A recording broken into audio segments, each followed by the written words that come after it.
ज़रूरी नहीं कि इंतज़ार सिर्फ अपनी पसंदीदा चीज़ों का ही किया जाए। कभी कभी हमें उन चीज़ों का भी इंतज़ार करना पड़ता है जिनसे हमें नफ़रत होती है। इसलिए मैं भी आज दुल्हन बने बैठी अपने सबसे नापसंदीदा इंसान का इंतज़ार कर रही थी। वो नापसंदीदा इंसान कोई और नहीं बल्कि मेरा पति था, जिससे अभी थोड़ी देर पहले मेरा विवाह हुआ था। मेरा आलीशान कमरा खूबसूरती से सजा हुआ था, लेकिन काश कमरे की तरह मेरा हमसफ़र भी खूबसूरत होता। लेकिन ऐसा नहीं था। मैंने अपना कपड़ा भी नहीं बदला था, ना ही जेवरात को खुद से आज़ाद किया था। दिल तो चाह रहा था कि इस इंसान के दिए हुए जेवरात को नोच नोच कर फेंक दूँ। उसका दिया हुआ कपड़ा भी फाड़ फाड़ कर अपने शरीर से जुदा कर दूँ। मैं अपनी बर्बाद जवानी के गम में थी। मैं अपनी इन्हीं सोचों में थी कि दरवाज़ा खुला और मेरा पति अंदर दाखिल हुआ। मैंने जानबूझकर अपना हुलिया नहीं बदला था, ताकि मैं उसे एहसास दिला सकूं कि मैं कितनी खूबसूरत हूँ और वो मेरे मुकाबले में कितना आम सा है। जब वो मेरे करीब आकर बैठा तो मुझे हूर के गले में पड़ा लंगूर वाला मुहावरा अपने हालात पर शादिक होने लगा। उसने मुझे देखकर मेरी तारीफ की। मैं बहुत खूबसूरत लग रही थी, तो बदले में मैंने कहा कि हाँ, मैं बहुत खूबसूरत हूँ, लेकिन तुम मेरे लायक नहीं हो। काश मैं भी तुम्हारी तारीफ के जवाब में तुम्हें खूबसूरत कह सकती, लेकिन शायद अफसोस कि तुम इस बात के लायक ही नहीं हो कि तुम्हारी तारीफ की जाए। ऐसा कहकर मैंने उसके दिए हुए तमाम जेवरात को नोच कर फेंक दिया और हेयर स्टाइल उजाड़ दी। फिर उसके दिए हुए कपड़े बदलने के लिए ड्रेसिंग रूम में चली गई। फिर मैंने 1 लाख वाला मेकअप साफ़ किया और अपना चेहरा आईने में देखने के बाद दोनों हाथों से चेहरे छुपाकर फूट फूट कर रोने लगी। मैं जानबूझकर वॉशरूम से देर से बाहर निकली ताकि मेरा पति सो जाए, लेकिन मैं बाहर आई तो वो कमरे में नहीं था। मैंने भगवान का धन्यवाद किया और कमरे का दरवाज़ा लॉक करके सो गई। मैंने सोचा था कि मुझे बहुत हंगामा करना पड़ेगा और अपने पति से बहुत बुरे तरीके से पेश आना पड़ेगा ताकि वो मेरे पास ना आए, लेकिन मुझे ऐसा कुछ भी करने की ज़रूरत नहीं पड़ी थी। वो खुद ही खामोशी से एक तरफ हो गया। उसने मेरे मामले में किसी किस्म की ज़बरदस्ती नहीं की। मैं बहुत ज़्यादा खूबसूरत थी, लेकिन मैं एक मिडिल क्लास घराने से थी, और जब मेरे लिए एक बहुत ही अमीर औरत ने अपने बेटे का रिश्ता लेकर आई तो सबने अच्छा समझकर उसे कबूल कर लिया। जब मैंने लड़के की शक्ल देखी तो मुझे एक आँख भी ना भाया। उसके पास पैसे के अलावा कुछ भी नहीं था। वह बहुत बदसूरत था। मैंने बहुत हंगामा किया, लेकिन घर वालों ने मेरी एक भी ना सुनी, क्योंकि वो सब पैसे के मारे हुए थे और उन्हें इस अमीर घराने की सूरत में अपना भविष्य बेहतर महसूस हो रहा था। और मेरी सास को अपने बेटे के लिए चांद सी दुल्हन चाहिए थी, और मेरी खूबसूरती देखकर वो मुझे अपनी बहू बनाने के लिए मचल उठी थी। जब मेरे अपने घर वालों पर बस नहीं चला तो मैंने तय कर लिया कि मैं उन दोनों माँ बेटे का जीना तंग कर दूंगी, क्योंकि उनकी वजह से मेरी ज़िंदगी बर्बाद हुई थी। उन दोनों ने मेरी गरीबी का फ़ायदा उठाया था। उनकी दौलत की नुमाइश करते हुए मुझे खरीद लिया था। मेरे जज्बात और मेरे एहसास की किसी को कोई फ़िक्र नहीं थी। मेरी सास ने मेरे मायके वालों को बहुत सारे पैसे दे दिए थे और मैंने अपने मायके वालों से हर किस्म का रिश्ता ख़त्म कर दिया था और उनसे कहा था कि आगे ज़िंदगी में उनकी शक्ल भी देखना पसंद नहीं करूँगी, क्योंकि उनकी वजह से मेरी ज़िंदगी बर्बाद हो गई। मैं जितनी खूबसूरत थी, मुझे पैसे की नहीं, अच्छी शक्ल सूरत की ज़रूरत थी। पैसे तो कोई भी कमा सकता है, लेकिन अच्छी शक्ल सूरत हर किसी के पास नहीं होती। इस ज़बरदस्ती शादी से तो मैं बदतमीजी पर उतर आई थी। मैंने फैसला कर लिया था कि मैं इस घर को तहस नहस कर दूंगी। इस घर की मालकिन का सुकून खराब कर दूंगी। यह घर देखने में तो बहुत खूबसूरत और आलीशान था, लेकिन जितना बड़ा ये घर था उतना ही मुझे अंदर से रहने में इसमें घुटन होती थी। सच कहते हैं, इंसान का जहाँ दिल ना लगे वहाँ कितना ही सुकून क्यों ना हो, कोई फ़ायदा नहीं होता। इस घर में नौकर चाकर थे, जिंदगी की हर सुख सुविधाएं मौजूद थी, लेकिन वो नहीं था जिसकी मुझे ज़रूरत थी। मेरी माँ ने मुझसे कहा कि मर्द की शक्ल कौन देखता है, तो मैंने कहा कि मुझ जैसी खूबसूरत पत्नी तो ज़रूर शक्ल देखती है। सुबह शाम दिन रात मर्द की शक्ल देखती है। अगर वही पसंद का ना हो तो फिर पत्नी किधर जाए। मैंने अपनी माँ से कहा कि ये चंद दिन की बात नहीं है, किसी को बर्दाश्त करना ये उम्र भर की बात है। एक चेहरा सारी जिंदगी देखना पड़ता है, और अगर वही एक चेहरा पसंद ना हो तो फिर लड़की क्या करे। शादी के दूसरे रोज मेरी सास अपनी सहेलियों को मुझे दिखाने के लिए लाई। मैंने उनके सामने खूब हंगामा किया, जिसकी वजह से मेरी सास को बहुत शर्मिंदगी का सामना करना पड़ा। मैंने सोचा इस हंगामे के बाद तो मेरी सास किसी को घर पर बुलाना ही छोड़ देगी। अब ये दोबारा किसी को घर नहीं बुलाएगी। और वैसा ही हुआ। सास ने दोबारा किसी को घर नहीं बुलाया। सास की हालत देखकर मुझे कुछ सुकून मिला था। जो लोग मुझे बर्बाद किए थे उन्हें परेशान करके मुझे सुकून मिल रहा था। मैं बदतमीजी पर उतर आई। वो लोग शरीफ लोग थे, इसलिए खामोश हो जाते थे। मैंने सोचा था कि मैं इतना तंग कर दूंगी कि आगे 7 नस्ल तक ये लोग कभी किसी गरीब लड़की की मजबूरी का फ़ायदा नहीं उठाएंगे, और उठाएंगे तो उससे पहले 1000 बार सोचेंगे। जब मुझे इस सब से भी चैन ना मिला तो मैंने एक नया काम शुरू कर दिया। मैं रोज़ाना शाम को छोटे कपड़े पहनकर ड्राइवर के साथ घर से निकल जाती और सारी रात बाहर गुजारती। सुबह के टाइम वापस आती। मैंने ऐसी जगहों को चुन लिया था जहाँ पर अमीर लड़के और लड़कियाँ जाते थे। शहर में इस तरह की बहुत सारी जगह थी जो खास अमीर नौजवानों के लिए बनाई गई थी, और वो लोग वहीं सारी रात गुजारते थे। दूसरे देशों में ऐसी जगहों को नाइट क्लब का नाम दिया जाता था, लेकिन हमारे देश में ऐसी जगहों का कोई खास नाम नहीं था। हमारे देश में ऐसी जगह को छुपकर इस्तेमाल की जाती थी ताकि कोई पुलिस का छापा ना लग जाए। मैं भी ऐसे ही एक नाइट क्लब का हिस्सा बनती जा रही थी। मैं रोज़ाना रात को वहाँ जाती थी और फिर वहाँ बैठकर सबको देखती रहती थी। कुछ लड़के लड़कियाँ डांस कर रहे होते थे, कुछ डीजे पर म्यूज़िक चलाते, कुछ गेम्स खेलते जिसमें बॉलिंग, स्नूकर और इस तरह के खेल शामिल थे। मैं किसी के खेल का हिस्सा नहीं थी, ना ही किसी के साथ डांस में शामिल थी। बस एक कोने में बैठ जाया करती और सबको देखती रहती थी। शुरू में रात को देर होने पर मेरी सास फ़ोन करके मुझे पूछती थी कि मैं कहाँ हूँ, कब आऊँगी। मगर जब मैंने इस बात पर उन्हें ठीक से जवाब दे दिया तो बाद में उन्होंने मेरी खबर लेनी छोड़ दी थी। मैंने अपनी सास से साफ कह दिया था कि अगर उन्होंने मेरे मामले में दखल अंदाजी की तो मैं मीडिया में चली जाऊँगी और उनकी फैमिली को बदनाम करके रख दूँगी। झूठ बोलकर, इल्ज़ाम लगाकर और बहुत कुछ कहकर। ये शरीफ लोग थे मेरी धमकी से डर गए और मुझे आज़ाद छोड़ दिया, लेकिन अंदर ही अंदर वो दोनों घुट रहे थे। मैं जहाँ रोज़ाना रात गुजारने जाती थी वहीं फिर मुझे एक लड़का मिला। मैं अपने ख्यालों में गुम थी कि वो मेरे पास आया और उसने कहा कि वह रोज़ाना मुझे देखता रहता है। मैं एक कोने में बैठी रहती हूँ, किसी से कोई बात नहीं करती। मैं इस जगह का हिस्सा नहीं हूँ तो फिर यहाँ क्यों मौजूद हूँ? ये उस लड़के का पहला सवाल था और पहली बात की थी उसने मुझसे। रोहन की बात से मुझे उसमें दिलचस्पी महसूस हुई। मैंने उससे दोस्ती कर ली और रोहन के 2 और दोस्त थे, मेरी उनसे भी दोस्ती हो गई। इस तरह मुझे 3 अच्छे दोस्त मिल गए। पहले मैं इस जगह पर मजबूरन आया करती थी ताकि मैं अपनी सास और पति को तकलीफ़ पहुंचा सकूं। लेकिन अब मुझे यहाँ पर रोहन जैसे दोस्त की संगत मिल गई थी और मुझे बहुत अच्छा लग रहा था। उन तीनों की यह आदत बहुत अच्छी थी कि वह तीनों अपनी हदों में रहते थे। मैं गुस्सा ज़रूर थी, लेकिन मुझे अपनी हद का अंदाज़ा था। हमारी दोस्ती हो गई थी, लेकिन उसने मुझे कभी ना डांस के लिए ना किसी गलत फरमाइश के लिए मजबूर किया था।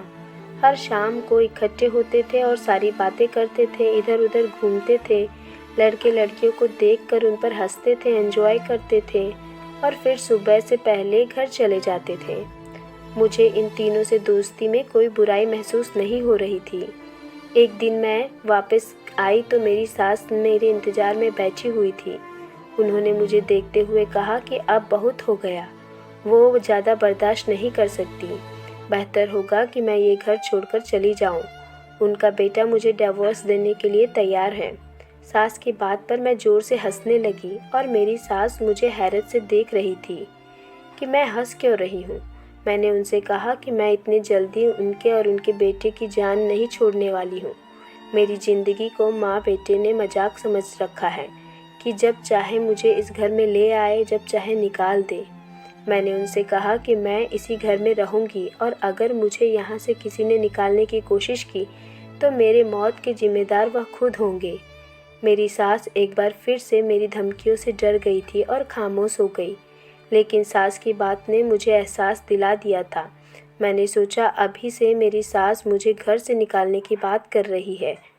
अब इसी घर में उनकी आंखों के सामने बेशर्मी की तमाम हदें पार कर दूंगी। इसी मकसद के लिए मैंने रात को नाइट क्लब में जाने के बजाय रोहन और उसके दोस्तों को घर पर बुलाना शुरू कर दिया। मेरे तीनों दोस्त घर पर आ जाते थे और उनके साथ ड्राइंग रूम में मैं बैठकर शोर शराबा करती और अपनी सास और पति को खूब जलाती थी। मैं अपने दोस्तों से कहती थी कि ऊंची ऊंची आवाज़ में हंसें और उल्टी सीधी बातें करें ताकि उनकी वो बातें मेरी सास और पति के कानों तक पहुँचे और उनके दिल जले। मेरी सास तो हमें इस तरह देखकर जहर का खून भर रख के रह गई थी। फिर एक दोस्त सिगरेट लेकर आया जिसमें नशा था। मैंने अपनी सास को दिखाने के लिए वो सिगरेट मुंह से लगा लिया था और सास को दिखाने के चक्कर में रोज़ाना सिगरेट पीने लगी। मुझे नशे की लत भी लग गई थी। मैंने यह भी नहीं सोचा कि इनको दिखाने और जलाने के चक्कर में मैं खुद को बर्बादी की तरफ ले जा रही थी। रोहन और उसके दोस्तों मुझे दोस्ती के नाम पर बुराई की तरफ ले जा रहे थे और मुझे कुछ होश ही नहीं था। एक दिन मेरे पति जल्दी घर आए और मुझे रोहन और उसके दोस्तों के वीडियो दिखाने लगे जिसमें वो तीनों लड़कियों के साथ गलत हरकत कर रहे थे। मैं वो सब देखकर ढिठाई से अपने पति के सामने चीखते चिल्लाने लगी और बोली कि यह सब मैं जानती हूँ, मुझे कोई फ़र्क नहीं पड़ता। मेरी बातों से मेरे पति का चेहरा फीका पड़ गया था। वह मुझे बेयकीनी और सदमे से देख रहे थे। उनकी आंखों में नमी चमक रही थी, मगर मुझे तब भी उनका कोई एहसास नहीं हुआ। उल्टा मैंने उसे बुरा भला कहना शुरू कर दिया और बोली, उसकी नसीब में खूबसूरत लड़की नहीं है तो वो दूसरे लड़कों की नसीब से जलने लगा है। रोहन और उसके दोस्त खूबसूरत लड़के थे, इसलिए उन लड़कियों के काबिल भी थे। मेरे बात पर मेरा पति बिल्कुल खामोश हो गया और पहले कभी जो मुझे समझाने की कोशिश करता था वो भी छोड़ दिया। मेरी सास गुमसुम सी अपने कमरे में बंद रहने लगी थी। मेरा पति सारा सारा दिन घर से बाहर गुजारने लगा। इस सब से सबक लेने और शर्मिंदा होने के बजाय मैं बदतमीजी पर उतर आई और पूरे घर में किसी मालकिन की तरह घूम रही थी। अपने दोस्तों को भी बुलाकर अब मैं अक्सर किसी न किसी कमरे में ले जाती और खाते पीते मूवी देखते रहते।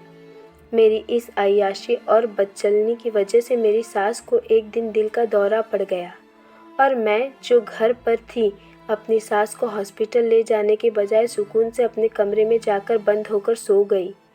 मेरी सास की एक नौकरानी थी। उन्होंने मेरी सास को संभाला और मेरे कमरे का दरवाज़ा बजाकर मेरी सास को हॉस्पिटल ले जाने को कहने लगी। मुझे इस नौकरानी से बहुत उलझन थी क्योंकि वो पढ़ी लिखी लड़की थी जो हालात की सताई हुई इस घर में नौकर बनकर रह रही थी। वो लड़की सांवली थी मगर बहुत ही तेज़ थी और पहले दिन से मैं उसे इस घर में अपनी सास के साथ देख रही थी। वो हर मामले में बढ़ चढ़कर हिस्सा लेती थी और फिर उसका यूं मेरे कमरे का दरवाज़ा बजाकर मेरा सर खाना मुझे गुस्सा आ रहा था। मैंने कमरे से निकलकर उसे नफ़रत से धक्का दिया और गुस्से से कह दिया कि अगर उसे इतनी परवाह है तो वो खुद अपनी मालकिन को हॉस्पिटल ले जाए। मेरी बातों पर वो लड़की हैरान रह गई और वहाँ से चली गई। मैं नहीं जानती फिर क्या हुआ, उस लड़की ने कैसे मेरी सास को हॉस्पिटल पहुँचाया, मगर अगली सुबह एम्बुलेंस मेरी सास की लाश को घर पहुँचा गई थी और उसे घर लाने वाली वह नौकरानी थी, जबकि यह जिम्मेदारी मेरी थी। अपनी सास की मौत पर पहली बार मेरा दिल काँप सा गया था। मेरी सास एक अच्छी औरत थी जिसने कभी मुझे कोई नुकसान नहीं पहुंचाया था। मुझे उसकी मौत का थोड़ा बहुत अफसोस हुआ था। मुझे पता चला कि मेरा पति शहर से बाहर था, इसलिए वो रात के वक्त अपनी माँ की हालत के बारे में जानकर भी पूरी तौर पर वापस नहीं आ पाया। वो जब घर लौटा तो उसके आगे उसकी माँ की लाश पड़ी थी और मैं अपने कमरे में बंद पड़ी थी। मेरे पति का सदमे से बुरा हाल था। उसके पास उसकी माँ थी जो अब इस दुनिया में नहीं रही थी। सर मार मार कर रो रहा था और मैं कमरे में बंद उसे सुन रही थी। जब मेरी सास की लाश उठी और घर में मेहमान कुछ कम हुए तो मेरा पति मेरे कमरे में आया। मुझे लगा था वह अपना दुख बांटने आया होगा और पहली बार मैंने उसे बेइज्जत करने का नहीं सोचा, बल्कि मैं उसे तसल्ली देना चाहती थी। मगर अब बहुत देर हो चुकी थी। वो मेरा बाजू पकड़कर मुझे कमरे से बाहर खींचकर ले गया और बोला कि मैं उसके घर से चली जाऊं, वो मुझे डिवोर्स भेज देगा।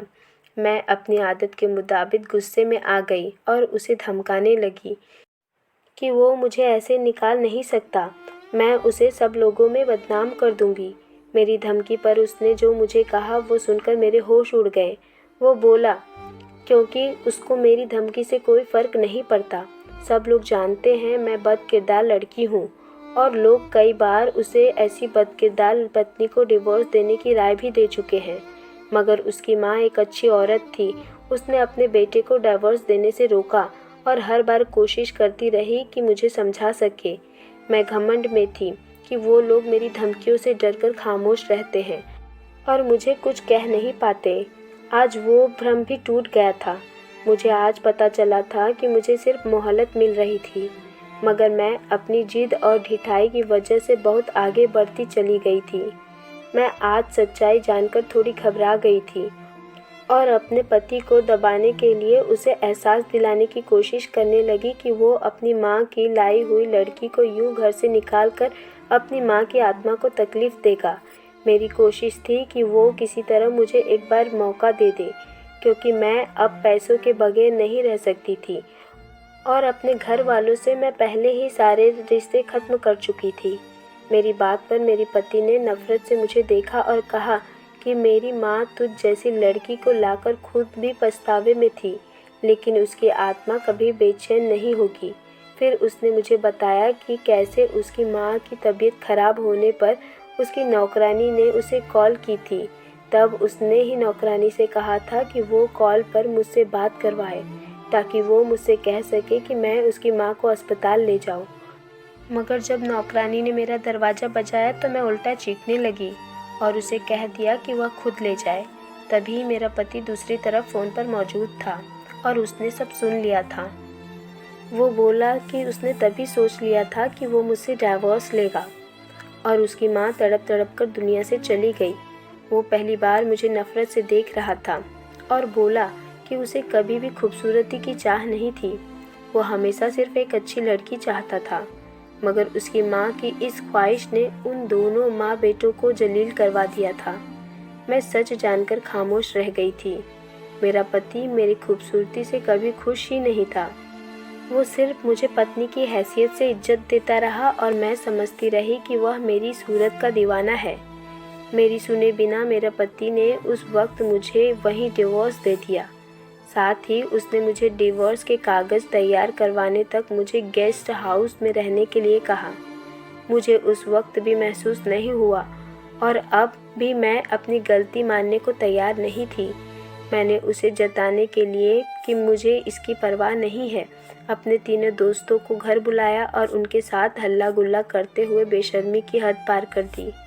मेरा पति उस रात घर से चला गया था और मैं भी अब काम ख़त्म कर चुकी थी। मैंने उन लड़कों के साथ नशा की और जब उन्होंने मुझे होशो आवाज़ में बेगाना देखा तो पहली बार अपना असल रूप मेरे सामने ले आए और वह सब मिलकर मेरे साथ ज़बरदस्ती करने लगे। मैं चीखते चिल्लाती मदद मांगती रही, मगर मेरी सुनने वाला वहाँ कोई नहीं था। अगले दिन वो लड़के मुझे मुर्दा हालत में वहीं छोड़कर चले गए और मेरे पति ने आकर मुझे डिवोर्स के कागज़ पकड़ा दिए। मैं डिवोर्स के कागज़ लेकर भी उस हालत में नहीं थी कि वहाँ से कहीं जा सकती। मैं अपनी किस्मत पर रो रही थी। अपनी इज्जत गंवाकर मुझे एहसास हुआ था कि क्लब में नशा करने वाले लड़के कभी दोस्त नहीं हुआ करते, जबकि उनकी असलियत तो मेरा पति बहुत पहले ही मुझे बता चुका था। मगर मैं जिद में अंधी हो गई थी और अपनी इज्जत को खुद उन लड़कों के हवाले कर बैठी थी। एक हफ्ता मैं वहीं बेबस पड़ी रही और नौकरानी मेरे आगे खाना फेंक कर चली जाती थी। जब कुछ संभल कर मैं बाहर निकली तो सामने मेरे पति के साथ बहुत ही खूबसूरत लड़की खड़ी हुई थी। वो मुझे देखकर ठिठक गई तो मेरा पति ने उसे बताया कि यह मेरी पहली पत्नी है जिसे मैंने डिवोर्स दे दिया है और अब इसका मेरे घर में कोई हक नहीं है। फिर वो मेरी तरफ पलटा और बोला कि अब मैं संभल चुकी हूँ तो अपना गंदा शरीर लेकर इस घर से चली जाऊँ, क्योंकि उसकी पत्नी को मेरा शरीर यहाँ बर्दाश्त नहीं होगा। मैंने उस लड़की को देखा तो हैरान रह गई। वो मुझसे भी ज़्यादा खूबसूरत लड़की थी, मगर वो उस बदसूरत मर्द के पहलू में सुकून से खड़ी मुस्कुरा रही थी। उसके चेहरे पर गुलाब बिखरा हुआ था और वहीं नौकरानी अपनी नई मालकिन के आगे पीछे घूम रही थी। फैमिली पूरी थी और मेरी वहाँ कोई जगह नहीं थी। इस फैमिली का हिस्सा मैं भी तो हो सकती थी, मगर मैंने अपने घमंड में सब कुछ गंवा दिया। अब मैं एक पागल खाना में रहती हूँ क्योंकि मेरे साथ हुए हादसे ने मुझे दिमागी मरीज बना दिया है। मैं कभी बिल्कुल ठीक होती हूँ और कभी अचानक चीखने चिल्लाने लगती हूँ। मेरे अंदर डर सा ठहर चुका है कि अब मैं पाप का हिस्सा बन चुकी हूँ। भगवान ने मुझे इज्जत की ज़िंदगी दी थी, लेकिन मैंने खुद अपने लिए जिल्लत बना लिया था। रोहन और उसके दोस्त बहुत खूबसूरत थे, लेकिन उन खूबसूरत चेहरों का भयानक रूप मैंने जब देखा तो मुझे खूबसूरत चेहरों से नफरत हो चुकी थी। मैं आज भी शीशे में अपना चेहरा देखकर बुरे तरीके से अपना बाल नोचना शुरू कर देती हूँ। धन्यवाद दोस्तों। स्टोरी अच्छी लगी हो तो वीडियो को लाइक करिए, चैनल को सब्सक्राइब करिए और यहाँ तक स्टोरी सुनने के लिए आपका बहुत बहुत धन्यवाद। फिर मिलते हैं एक नई स्टोरी के साथ, तब तक के लिए बाय बाय, टेक केयर।